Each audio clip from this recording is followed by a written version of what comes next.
Hello, Earthlings, and happy Thanksgiving if you're watching today. I'm back with another album review.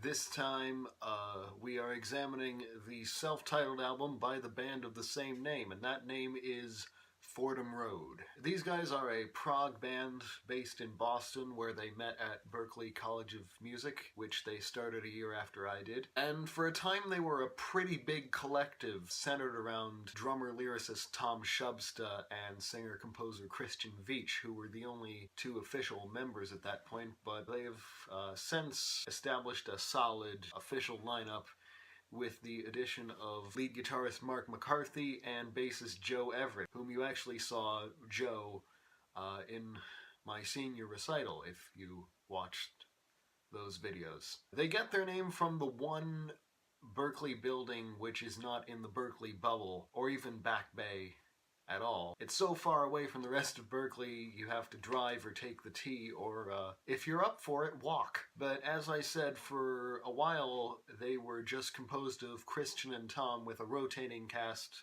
a really big rotating cast of members, which included Mark's sister Amanda, who is a singer-songwriter in her own right, and the current lineup of Fordham Road, but with a different bassist, forms her main backing band. Their first release with their new solidified lineup was an EP this year called The Gates of Heaven, which, as I said in my King Gizzard review that I posted yesterday, a near masterpiece. I say near because it's kind of short. But that can also be seen as a point in its favor, because that means there's no filler.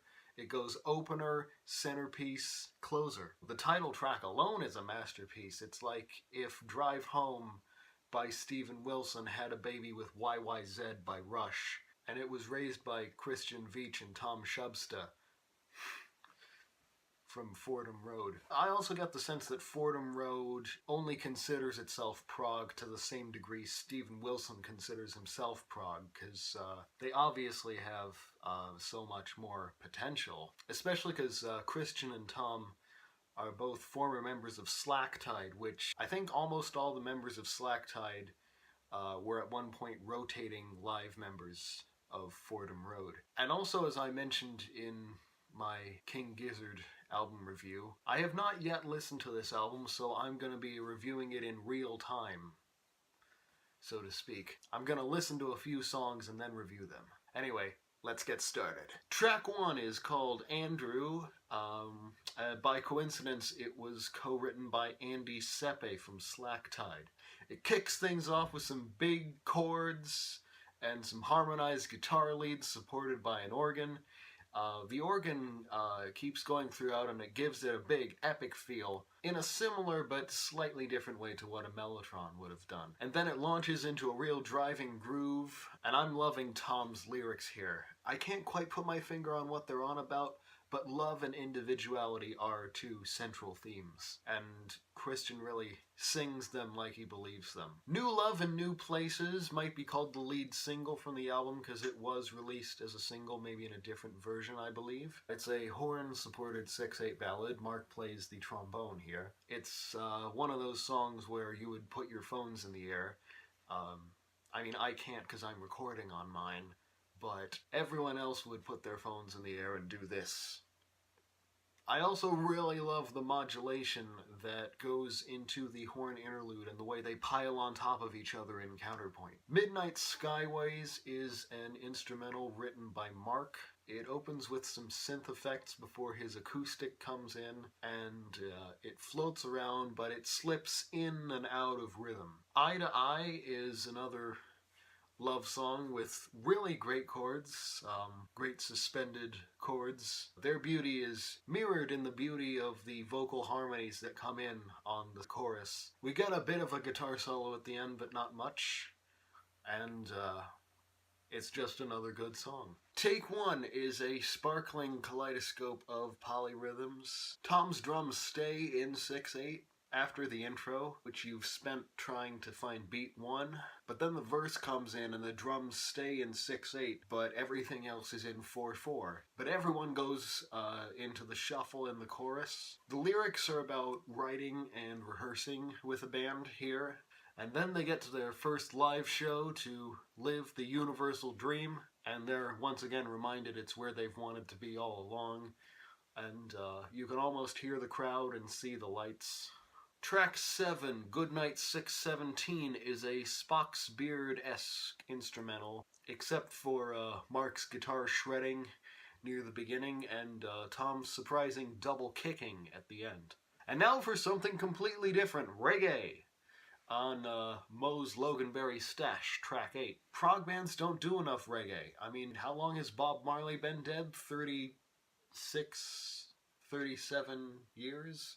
And prog bands still don't do enough reggae, and yet claim to be eclectic. And it's reggae in 7/4 even here. Then it segues into a funk rock section with some horns. After the trumpet solo, the groove melts into a cacophony of voices talking with the odd comprehensible word punctuated by air horns before getting back up again into itself for a trombone solo. We've officially entered the jam bit of the album. And then at the end, the man of the song appears, Moe Mitchnick, on guitar. And he has a noticeably different style of playing from Mark. Moe is the Steve Clark to Mark's Phil Collen. He's got that real blues sensibility. Tom's Basement Jam is another song co-written by Andy Sepe, which features his slack-tide bandmate Chris Dorsey on trumpet. And the bass here is played by Sam Smith, not the pop star that Tom Petty sued, the bassist that Tom Shubsta played with. Chris's opening melody feels pretty composed for a song with jam in the name, but that doesn't make it any less majestic. And then we get another reggae groove for Sam's bass solo and Mark's synth guitar solo, with Christian adding lush guitar and keyboard harmonies in the background. We go into double time for his electric guitar solo, which leads back into a grand final statement of the trumpet melody. This one definitely brings down the proverbial house. On the Road is an up-tempo rocker continuing the lyrical theme of the universal dream. It's got some more reggae in the chorus, some ska too in the verses, but in the middle you get your classic prog rock guitar solo over a heavy, fast keyboard riff thing, always a surefire hair raiser. You can feel the euphoria oozing out of all four as they switch between the classic prog sound and the not-so-classic appropriated reggae sound. And the closer is called Same Love in Different Places, co-written by Chris Dorsey. Another love song, a sequel to New Love in New Places. You get some nice mellotron flutes behind the guitar solo, and an actual reprise at the end of New Love in New Places, which is some of Christian's best singing on the whole album. And it moves to a natural climax, and that's it. So all in all, this is a great album. There are no bad songs, no songs that go through me. It's 10 solid songs, because Take One and The Universal Dream are kind of one. I mean, The Gates of Heaven was a tall order to top. And I love how they incorporate so much reggae into the second half, because, as I've said, not enough prog bands incorporate reggae into their material. I mean, it's like you're incorporating everything else, why not use some reggae as well? I mean, Genesis did one song in 91 with Jesus Heals Me, and then Gentle Giant did Give It Back in 76, but reggae exists, so you might as well throw it into the melting pot, and that's what Fordham Road did. But even besides that, Christian and Tom and Mark are great songwriters and great producers as well. Christian produced and engineered this. Also, Tom engineered Gates of Heaven. As I said, this is a great album, and I can't believe how okay they seemed when I first saw them live. I don't know what suddenly switched in my head that suddenly they're one of my favorite prog bands, and The Gates of Heaven is one of my favorite prog tracks ever, not just of this century, but ever. And I'm super pumped to see what their future has in store for them, because chances are it's going to be big. Anyway, those are my opinions. I'm dying to hear yours, not just on this album, but also The Gates of Heaven. Leave them in the comments, and I will see you again, for sure. This is Neutron Sound signing off. Gafaba.